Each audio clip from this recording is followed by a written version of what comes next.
بسم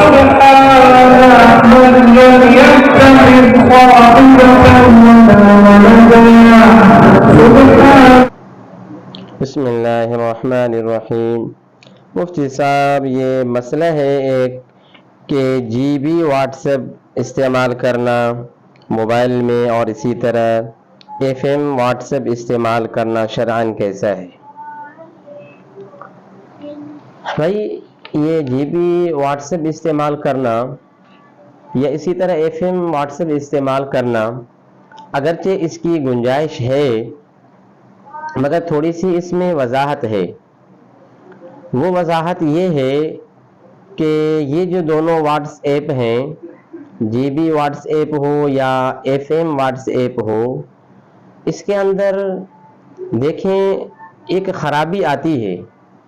اور وہ خرابی یہ ہے کہ اگر غلطی سے مرسل نے، صارف نے کوئی میسج بھیج دیا اور پھر اس کو تنبؤ ہوا کہ مجھ سے غلطی ہو گئی ہے،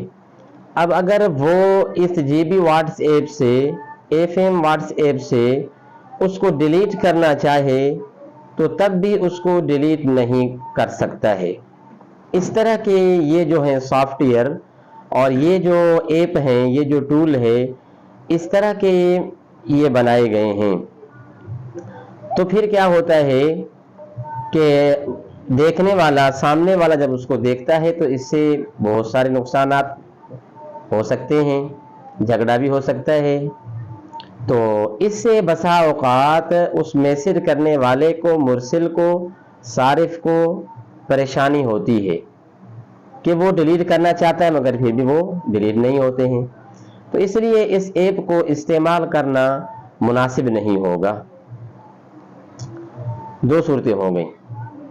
اور تیسری صورت یہ ہے کہ اگر ایک ایسا شخص ہے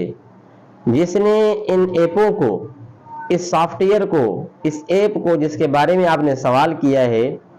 تو اگر اس کو اس ارادے اور اس نیت اور اس مقصد سے رکھتا ہے کہ میں کسی کے عیب پر مطلع ہو جاؤں، کسی کے راز پر مطلع ہو جاؤں، میں لوگوں کے عیب تلاش کروں کہ اگر غلطی سے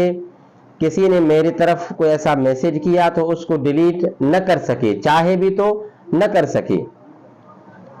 تو اگر اس ارادے سے یہ کرتا ہے تو پھر یہ ناجائز ہے اور حرام ہے، پھر اس ایپ کو استعمال نہ کیا جائے۔ اور دیکھیں کہ فقہ کے اندر بھی آتا ہے، الاشباہ والنظائر میں ہے، الامور بمقاصدها، کہ جو بھی معاملات ہیں، جو بھی احکام ہیں، ان کو دیکھا جائے گا اس کے مقصد کو،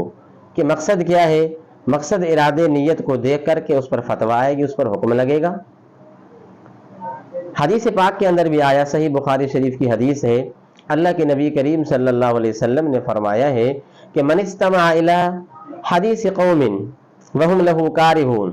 او یفرون منہ صب فی اذنہ الآنک یوم القیامہ، کہ وہ شخص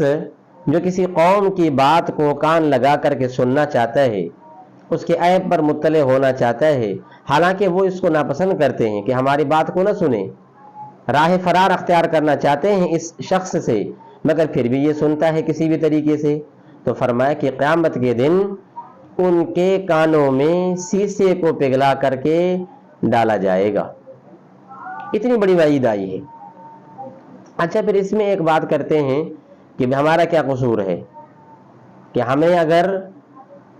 اس نے غلطی کیوں کی، بھیجنے والے نے، جس نے یہ واٹس ایپ کیا ہے، یہ میسج ہمارے طرف کیا ہے، تو ایسے غلطی اس نے کیوں کی، تو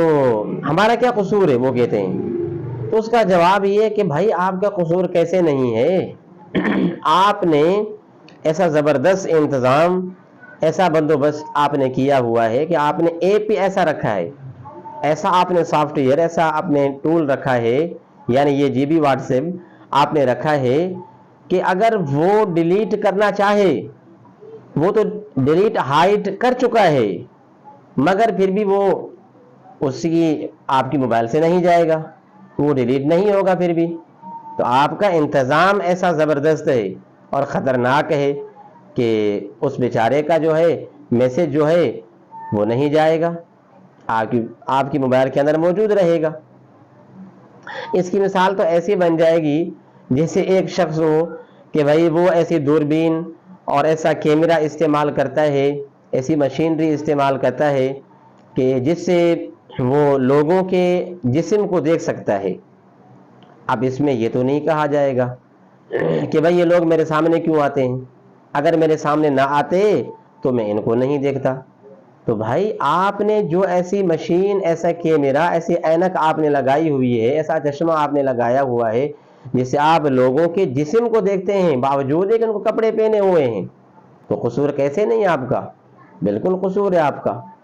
اچھا میں آپ کو ایک اور عجیب بات بتاؤں، جو اس طرح کے لوگ ہوتے ہیں نا کہ کسی کے راز پر مطلع ہو جائیں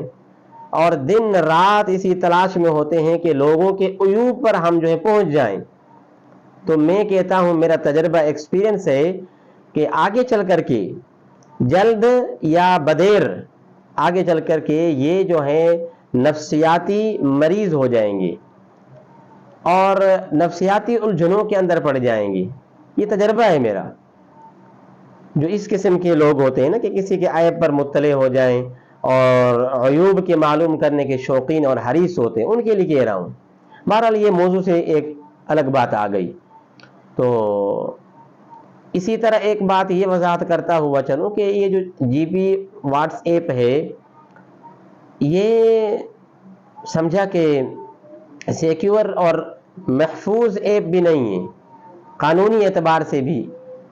یہی وجہ ہے کہ آپ دیکھیں کہ پلے اسٹور پر جو ہے نا یہ ایپ موجود نہیں ہے۔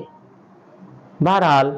اس طرح کی یہ جو کام ہیں، یہ کسی کے عیوب پر مطلع ہونا ان ایپوں کے ذریعے سے، جدید آلات کے ذریعے سے، یہ شرعی، قانونی، اخلاقی ہر اعتبار سے غلط ہے۔ اس سے جو ہے گریز کرنا چاہیے، اس سے بچنا چاہیے۔